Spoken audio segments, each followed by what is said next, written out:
అదే RTV app వార్తల్ని క్షణాల్లో చదివే అవకాశం ఉంటుంది. ఒక న్యూస్ పేపర్, ఒక టెలివిజన్ ఛానల్ మీ చేతుల్లో ఎప్పుడూ ఉంటాయి. 4 రోజుల క్రితం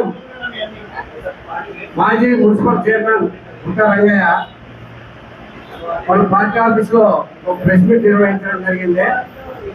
ఆ ప్రెస్ మీట్లో కర్నూలు గౌరవ ఎంపీ సంజయ్ కుమార్ గారి గురించి అసభ్య పదజాలంలో మాట్లాడడం జరిగింది. రాజకీయ క్షేత్రంలో ఉన్నప్పుడు విమర్శలు అనేది సర్వసహజము. అయితే ఆరోగ్యకర వాతావరణంలో విమర్శలు అనేది ఉండాల. వాళ్ళ నాయకుడు జగన్మోహన్ రెడ్డి గారు మాటలోనే ఇద్దరు కూడా మాట్లాడుతున్నాడు.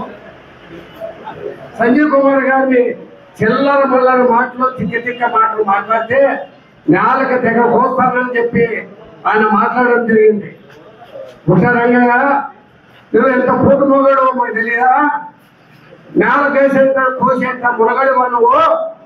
ఒకసారి నీ చరిత్ర గురించి ఎన్నూరు ప్రజలకు తెలుసు. మరొకసారి నేను గుర్తు చేస్తా. కొన్ని కళ్యాణ మండపము అధ్యక్షుడిగా ఉండి కొన్ని కళ్యాణ మండపాన్ని వ్యభిచార అడ్డాగా, తాగబోతుల అడ్డాగా మార్చి 14 సంవత్సరాల మైనర్ బాలిక మీద నువ్వు లైంగిక దాడి చేస్తే ఆ రోజు ఉన్నటువంటి పోలీస్ అధికారి నీ మీద ఫోక్ చట్టం కింద కేసు నమోదు చేయడానికి రంగం సిద్ధం చేసినప్పుడు ఎమ్మెల్యే కేశవరెడ్డి గారు అడ్డుపడి మా పరువు పోతుందని చెప్పి ఆ కేసును నేను కాపాడడం జరిగింది. ఆ రోజు టీవీ ఇతర కొన్ని ఛానల్లో స్క్రోలింగ్ వచ్చింది. 1-2 పేపర్లో కూడా న్యూస్ రావడం జరిగింది.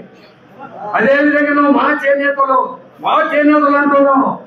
మరి అదే చేనేత కుటుంబానికి చెందిన 2 సిస్టర్స్, 2 ఆడబిడ్డలని వ్యభిచార కూపంలో చెప్పినటువంటి దుర్మార్గుడివి నీవు.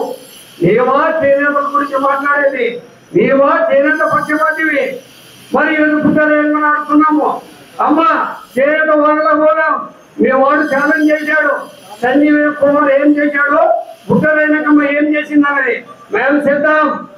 1,62,00,000 రూపాయలు ఎల్లింగో నియోజకవర్గంలో 39 గ్రామాల్లో 69 పనులు చేయడం జరిగింది. మరి నువ్వేం చేసావో చర్చిద్దాం.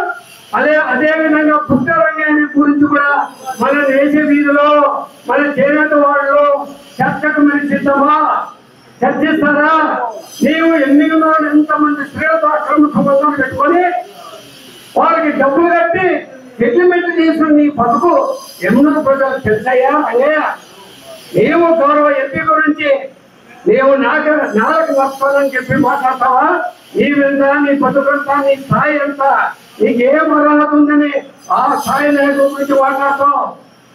వాళ్ళ ఫాదరు శ్రీరంగం గారు సెయింట్ మేరీస్ ఫౌండర్, పుట్టుకతో ఆకర్ష శ్రీమంతుడైన నువ్వు తలగమ్ము కట్టుకొని నీ రైతు నుంచి హోటల్కి పొట్టుకున్నటువంటి బాబు మనం తప్పు. నువ్వు శ్రామికుడివే, దాన్ని కింద పట్టడం లేదు.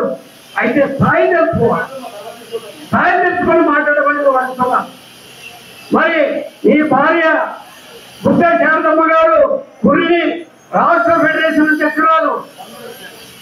మరి ఆమె రాష్ట్రం వదిలేస్తాం, జిల్లా వదిలేస్తాం, ఎన్నికలకి కొన్ని సంక్షేమం కోసం ఎన్ని నిధులు తెచ్చింది, ఏం పోటుపడింది?